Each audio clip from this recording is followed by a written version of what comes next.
Hello, I'm going to read to you from a book called The Hobbit. Now, I chose The Hobbit because it was a very dear book to me when I was around about the same age as the children in my class now, year 6. And then I went on to watch all of the wonderful Lord of the Rings films, and so that made me fall in love even more with the Middle Earth.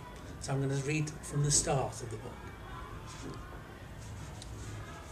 In a hole in the ground there lived a hobbit. Not a nasty, dirty, wet hole filled with ends of worms and an oozy smell, nor yet a dry, bare, sandy hole with nothing in it to sit down or to eat. It was a hobbit hole, and that means comfort.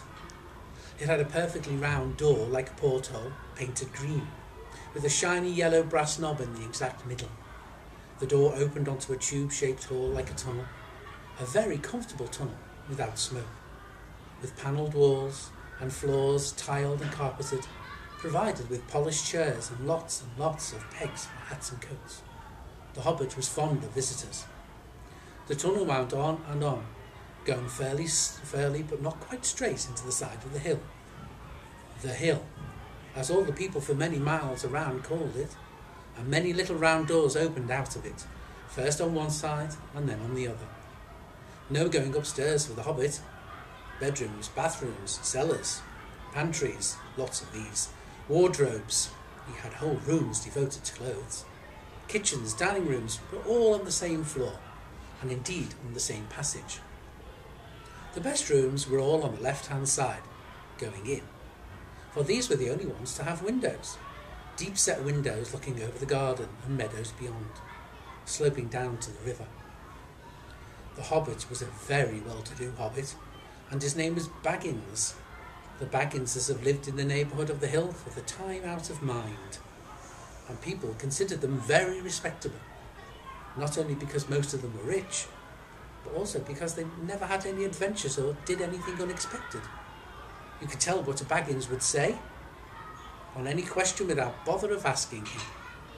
This is the story of how a Baggins had an adventure, and found himself doing and saying things altogether unexpected.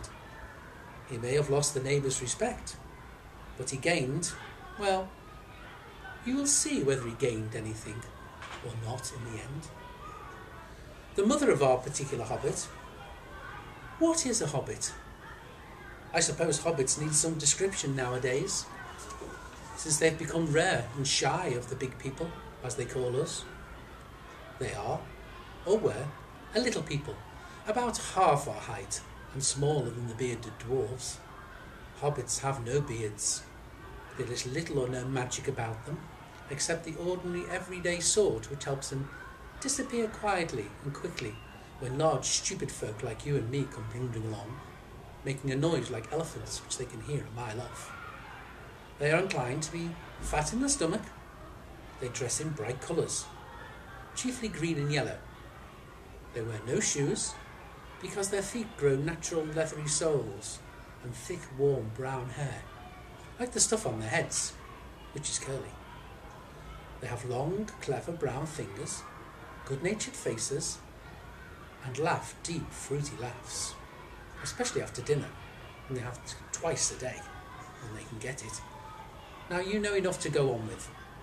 As I was saying, the mother of this hobbit, Bilbo Baggins, that is, was the famous Belladonna Took, one of the 3 remarkable daughters of the old Took, head of the hobbits who lived across the water, the small river that ran at the foot of the hill. It was often said, in other families, that long ago one of the Took ancestors must have taken a fairy wife. That was, of course, absurd, but certainly there was still something not entirely hobbit-like about them. And once in a while, members of the Took clan would go and have adventures. They discreetly disappeared, and the family hushed it up. But the fact remained that the Tooks were not as respectable as the Bagginses, though they were undoubtedly richer.